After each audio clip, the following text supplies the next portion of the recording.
जो हमारा पहला जो फॉर्म ऑफ इक्वेशन है उसमें है कि P, Q और R और लैम्ब्डा, ये हमारा पहला है। अब क्या होता है कि सबसे जो अब जो दूसरा फॉर्म बनेगा लाइन, वो क्या है? देखिए, दूसरा फॉर्म जो ये लाइन का बनेगा इक्वेशन का,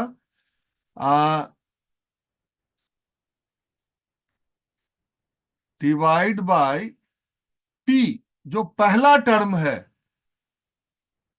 P से डिवाइड करना है, तो PQ लेना है, where P is not equal to zero. P zero नहीं होगा। अब P यदि जीरो नहीं होगा तो क्या होगा? देखिए, तो यहां पर P अपॉन P करिए, क्या हो जाएगा? P अपॉन P करेंगे तो हो जाएगा 1। यहां पर हो जाएगा Q अपॉन P, यहां हो जाएगा R अपॉन P, और यहां हो जाएगा लैम्ब्डा अपॉन P। ये हो गया दूसरा फॉर्म ऑफ इक्वेशन हो गया। इसको जब ध्यान से समझेंगे तो ये काफी इंपॉर्टेंट आपको नजर आएगा। अब P से डिवाइड हो गया। अब तीसरा पॉइंट जो है आपका, उसके लिए डिवाइड बाय Q। अब Q से डिवाइड करेंगे तो PQ, where Q is not equal to zero. Q is not equal to zero. अब ये हो गया P बाई क्यू, ये हो गया 1, R बाई क्यू, और ये हो गया लैम्ब्डा बाई क्यू। ये आ गया। अब ये बहुत ही आपका ये तीसरा फॉर्म जो है लाइन का आपने देखा, वो हमने रख दिया सामने। नेक्स्ट जो चौथा फॉर्म है वो देखें। यहां पर डिवाइड बाय R, R से डिवाइड करना है। पी क्यू तो हो जाएगा P by R, Q by R, 1, और लैम्ब्डा बाई R। ठीक है? ठीक है, ये समझ में आया क्या बात? हम्म। Yes sir. जी सर। अब एक प्रश्न है। प्रश्न ये है कि आप देखें, ऊपर वाले दोनों में P is not equal to zero लिखा, Q is not equal to zero लिखा, लेकिन यहां R is not equal to zero मैंने नहीं लिखा।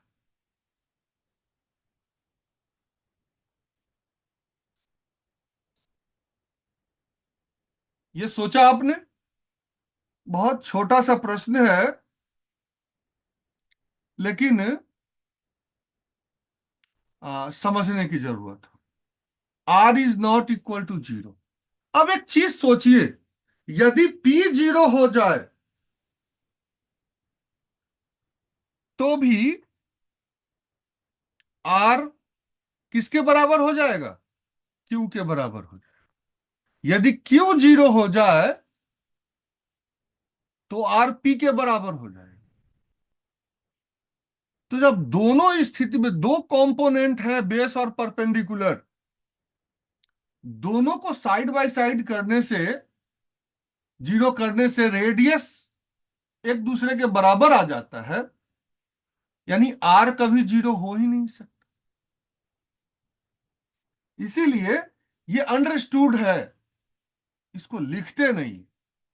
अब जो पांचवा फॉर्म है, आप डिवाइड बाय लैम्ब्डा। तो पी क्यू, फिर P Q where lambda is not equal to 0, तो हो जाएगा P upon lambda, Q upon lambda, R upon lambda, और ये हो जाएगा 1। ठीक है। अब यहां जो चीजें आपको मैं दिखाना चाहता हूं, जरा ध्यान दीजिएगा। बहुत सारी चीजें आपको यहां मैं दर्शन करा दूंगा। इक्वेशन ऑफ लाइन को अब भूल जाइए, इक्वेशन ऑफ लाइन को भूल जाइए। अब देखिए, Q बाई पी, Q क्या है? बेस। P क्या है? सॉरी, Q है परपेंडिकुलर और P है बेस। तो परपेंडिकुलर अपॉन बेस क्या हो जाएगा? 10।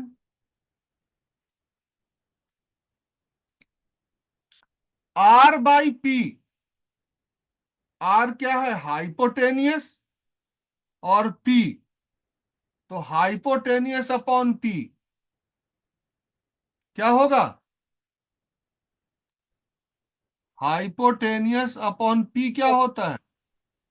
कॉसेक। कोसेक। ठीक है। P by Q, base upon perpendicular, cot. Sir R upon R P by sec होगा क्या? क्यू, हाँ आर अपॉन पी सेक होगा क्योंकि पी बेस है ना सर। हाँ, तो base upon hypotenuse perpendicular, upon, Q perpendicular है ना। नहीं सर आर अपॉन पी तो बेस है ना सर, तो ये तो सेक होगा ना सर, आर अपॉन अच्छा पी। अच्छा, हाँ सेक हो जाएगा, बिल्कुल ठीक। अच्छा, R अपॉन क्यू क्या हो जाएगा?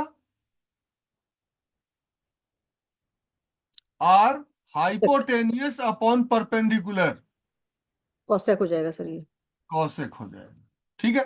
तो सारे ट्रिग्नोमेट्रिक रेशियो यहां भी मिल जाएंगे आप,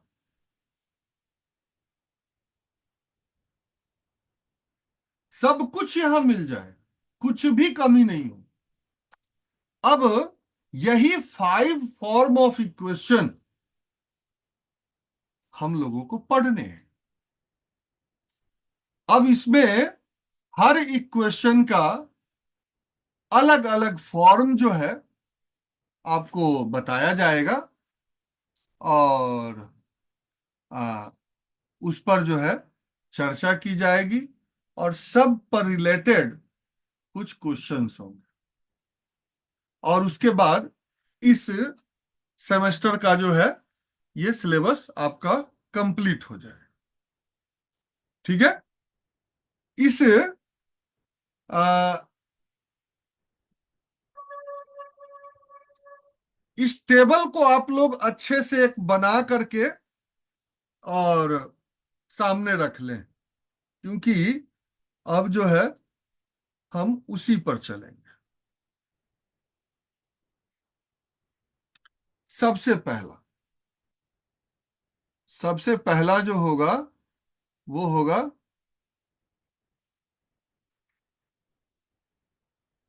first form,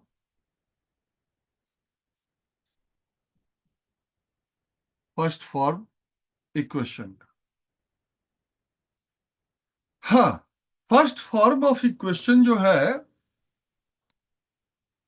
first form of equation जिसकी हमने चर्चा की है, फर्स्ट फॉर्म ऑफ इक्वेशन को जनरल इक्वेशन कहते हैं।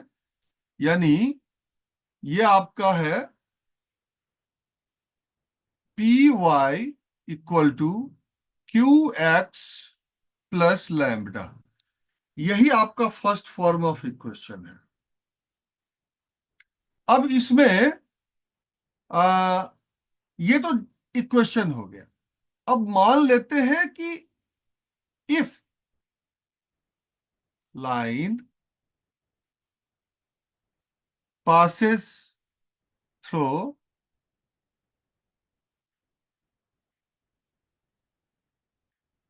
2 पॉइंट्स x1 y1 और एंड x2 y2, 2 पॉइंट से होके गुजरे, तो P आपका हो जाएगा x2 माइनस x1, जैसा हमने पीछे चर्चा किया था। Q हो जाएगा y2 माइनस y1 और लैम्बडा हो जाएगा x2 y1 minus x1 y, यार, और इसको p q लैम्बडा पर सेट कर दीजिए, तो ये आपका इक्वेशन ऑफ लाइन हो जाएगा। अगर ऑरिजिन से होकर के जा रही है तो ऑरिजिन से 0 0 से माइनस कर देंगे, 1 पॉइंट स्लोप हो। और एक और इंपॉर्टेंट बात, अब जरा देखें कि यहां स्लोप भी हम समझ सकते हैं, जैसे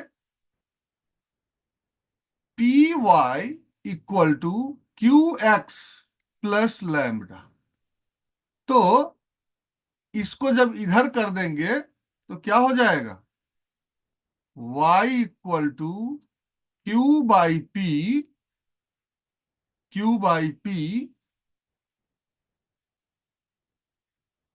x, Q X by Q X plus lambda by P. अब इसको आप दोनों को सेपरेट भी कर सकते हैं और ये आपका बन के भी तैयार हो जाएगा। क्यू और पी की वैल्यू ये दोनों डाल दीजिए, तो आपका 2 पॉइंट का भी स्लोप निकालने का फॉर्मूला मिल जाता है। तो कई सारी चीजें एक साथ सामने आती है, ठीक है। क्यू आपका परपेंडिकुलर है और ये आपका बेस है, तो P by B tan theta भी होता है, तो y equal to tan X plus C constant term हो जाएगा। ऐसा भी फॉर्मूला यहां बन के तैयार हो सकता है। कई सारे जो है इसको देखने की कोशिश करेंगे तो चीजें जो है आपकी सामने आती। तो पहला फॉर्म जो, और ये टेन एक्स प्लस सी आपको आगे समझ में आएगा अगले फॉर्म में। अब जरा देखें, तो ये इस पर हम क्वेश्चन पहले भी कर चुके हैं, इसलिए इस पर उतना ज्यादा हम लोग टाइम नहीं लगाएंगे। नेक्स्ट चलते हैं, इस पर क्वेश्चन हो गया था। अब एक तो आपका मिल गया ये P Y Q X plus lambda. अब वो भी जो आगे बताया हूं ये सब भी धीरे धीरे मिलेंगे। अब देखें, अब है आपका सेकेंड फॉर्म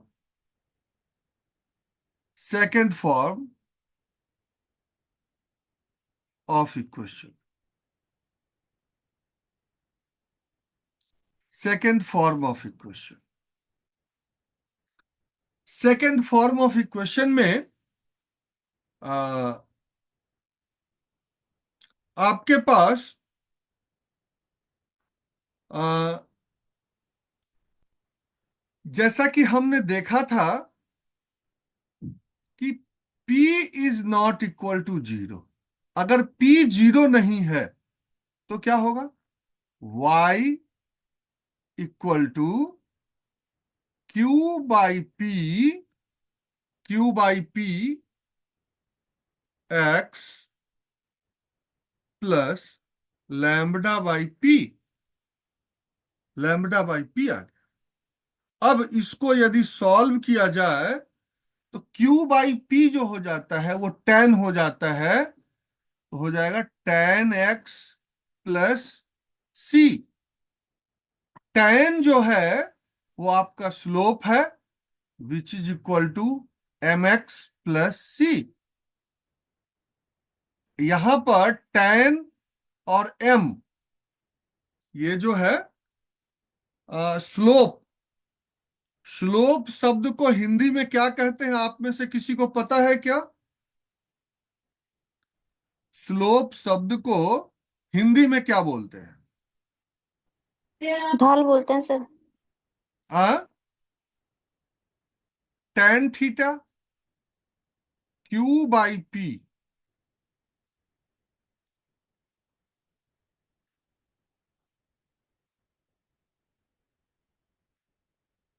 प्रवणता, प्रवणता कहा जाता है। इंग्लिश में इसको स्लोप कहते हैं। यानी कोई लाइन कितना जो है टेढ़ा है, वो जो है, तो ये कितना स्लोप है, ये तो ये स्लोप की मेजरमेंट करने का तरीका है, जो एम से डिनोट करते हैं। हाँ, अच्छा। अब एक और चीज आया है इसमें, वो आया है आर बाई। तो आर बाई पी जो है सेक थीटा है। आर बाई पी ये सेक थीटा बना है। ठीक है, अच्छा। अब यहां पर सी कांस्टेंट टर्म जो है ओ क्यू लैम्बडा अपॉन पी है नहीं? और लाइन पी जो है, अब ये जो कह रहा है, क्या कह रहा है इसको देखिए। अब ये कह रहा है लाइन पी क्यू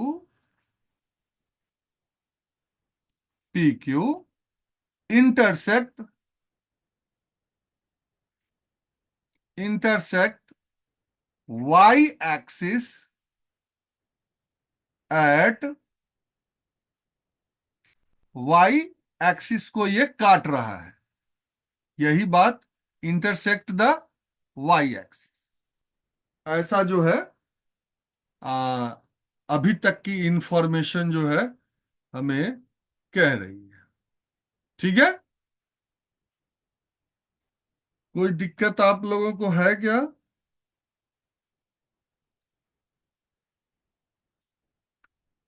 चलिए, अब कुछ विशिष्ट परिस्थिति, स्पेशल केसेस क्या होंगे?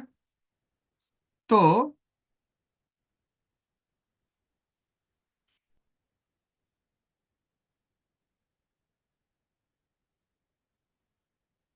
स्पेशल केसेस, अभी तक हमने आपको बताया कि P यदि जीरो नहीं हो, लेकिन बाई चांस यदि P इक्वल टू जीरो हो जाए, P इक्वल टू जीरो हो जाता है,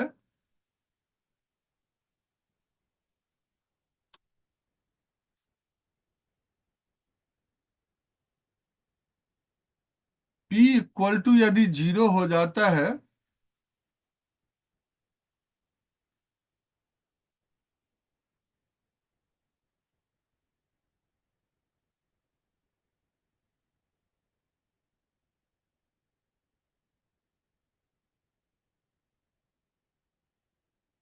हाँ, यदि P इक्वल टू जीरो हो जाता है, if if P equal to zero हो जाता है, तो क्या होगा? Q X plus lambda. तो Q X plus lambda which is equal to zero हो जाए, क्योंकि P का Y का कोफिशियंट है, तो वो जीरो हो जाएगा, क्यू एक्स। अब यहां ध्यान देने वाली बात एक सामने आएगी कि x इक्वल टू हो जाएगा माइनस लैम्बडा अपॉन क्यू। अब जब लैम्बडा अपॉन क्यू होगा, तो ये parallel to the X axis, so this line is parallel to x axis, x axis के ये पैरेलल हो, कोई दिक्कत? और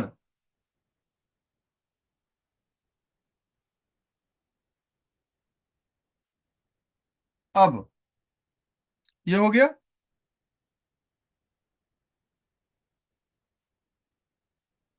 ठीक,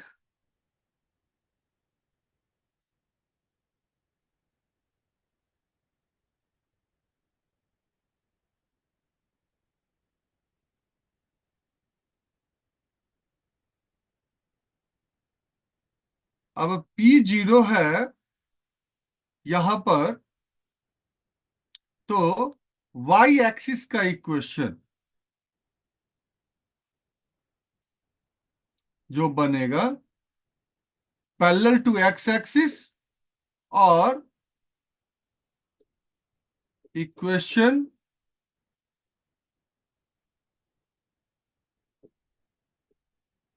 parallel to y axis.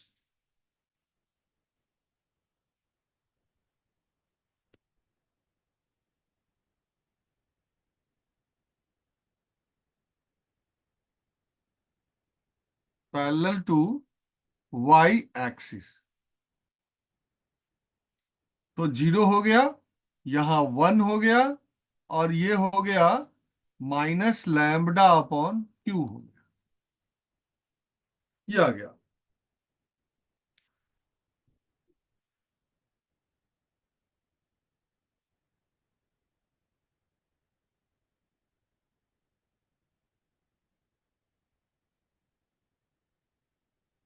Parallel to X axis, sorry, parallel to X axis, तो ये आपका ये बन के तैयार हो।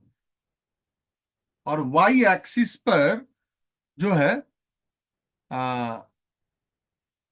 एक्स इक्वल टू इतना है, दिस पॉइंट पर जो है ये एक्स को इंटरसेक्ट करता है नेगेटिव साइड में जाकर। ठीक है, अब एक एग्जाम्पल लेते हैं, इस कोशिश होगी कि आपको ये समझाया जाए थोड़ा सा।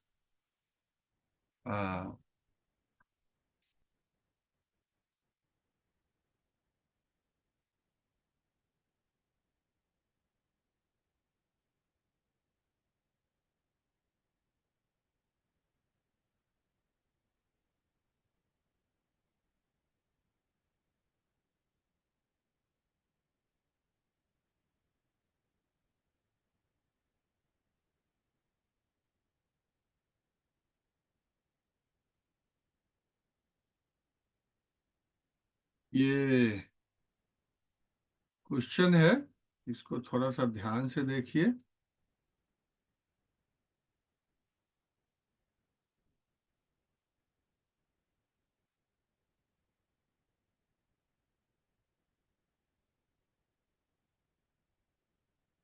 क्वेश्चन ये है,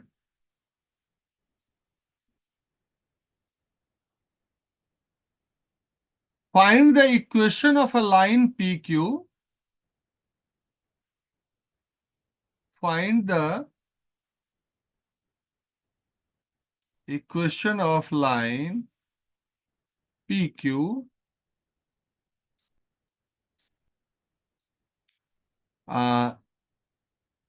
which y intercepts,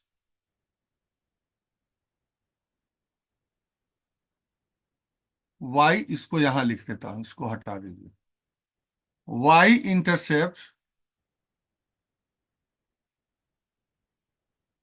is +5 and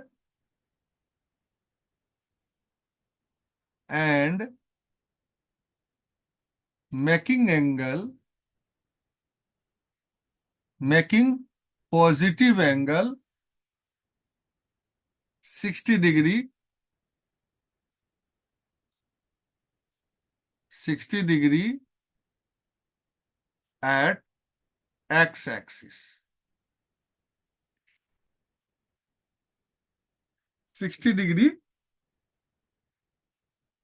पर जो है ये पॉजिटिव एंगल बनाता है, पॉजिटिव एंगल बनाता है जी। अब देखें, थीटा जो है इस क्वेश्चन में, थीटा जो है वो है 60 डिग्री, पहली बात। दूसरी बात, त्रिभुजांक जो है,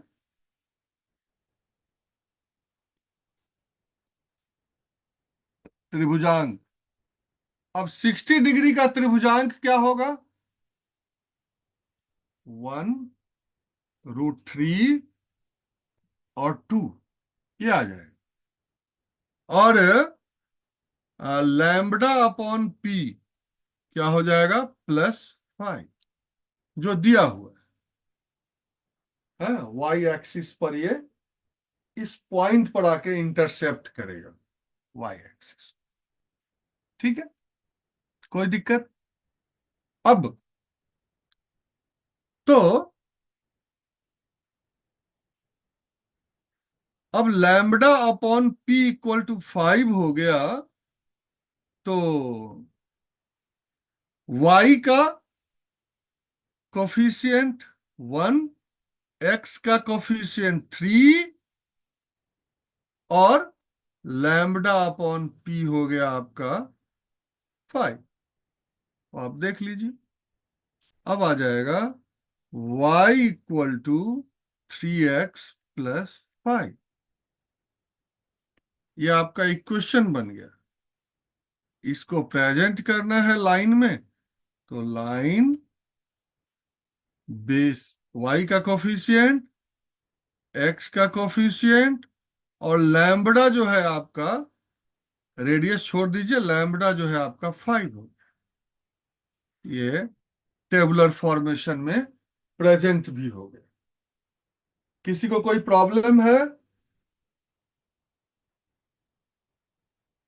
सर जो इक्वेशन है वो y √3x क्यों नहीं है सर? 3x क्यों है सर? ये अच्छा प्रश्न है।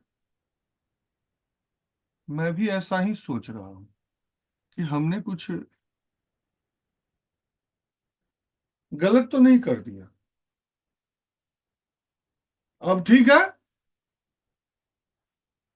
वो जी सर।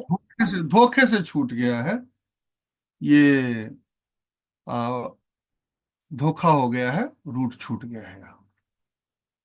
ठीक है, अब ये आ गया क्लियर समझ में? हम्म, जी सर। ठीक है। अब एक क्वेश्चन और लेते हैं, जिसमें थोड़ा सा देखते हैं। एक क्वेश्चन और लेते हैं। इस कलर से अब लिख देते हैं।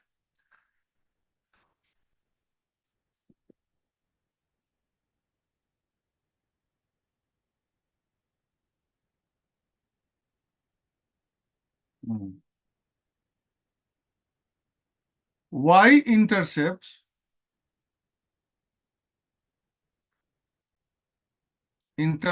is 7 unit.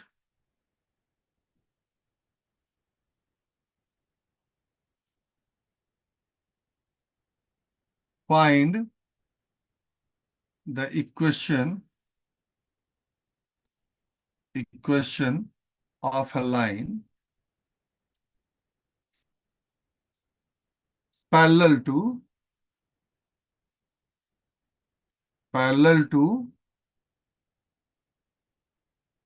y-axis. Y-axis parallel to y-axis. अब सर आज की y-axis क्लास यहीं ओवर कर सकते हैं, मतलब बस टाइम। कर दे रहा हूं, ठीक। इसी क्वेश्चन को करके कर दे रहा जी हूं सर। जस्ट। हम्म तो ये बहुत इजी है। वाई एक्सिस के पैरेलल सॉल्यूशन देख लीजिए। पैरेलल टू वाई एक्सिस ये एक पॉइंट, P 0 हो जाएगा, Q 1 हो जाएगा, और लैम्डा वाला जो है ये 7 हो जाएगा। तो यही जो है आपका इक्वेशन बन के तैयार हो। और इक्वेशन यदि देखना है तो सीधा x1 है तो x इक्वल टू हम 7 लिख सकते हैं। This is the equation, x equal to सीधा 7। ये आपका कंफ्यूजन के लिए इस तरह के क्वेश्चन पेपर में दे दिए जाएंगे तो आप जो है मतलब अंदाजा भी नहीं लगा पाएंगे कि ये कैसा क्वेश्चन दे दिया गया है जो कि हमें प्रॉब्लम क्रिएट हो रहा है। ठीक है, चलिए, तो आज के विषय में इससे रिलेटेड कोई प्रश्न हो तो आप पूछ सकते हैं। किसी का कोई प्रश्न है क्या?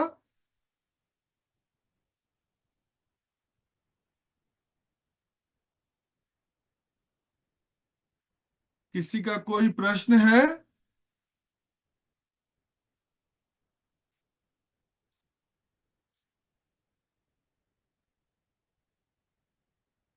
No sir. बढ़िया। ठीक है सर, ओवर कर देते हैं। ओके। ओके सर, नमस्ते।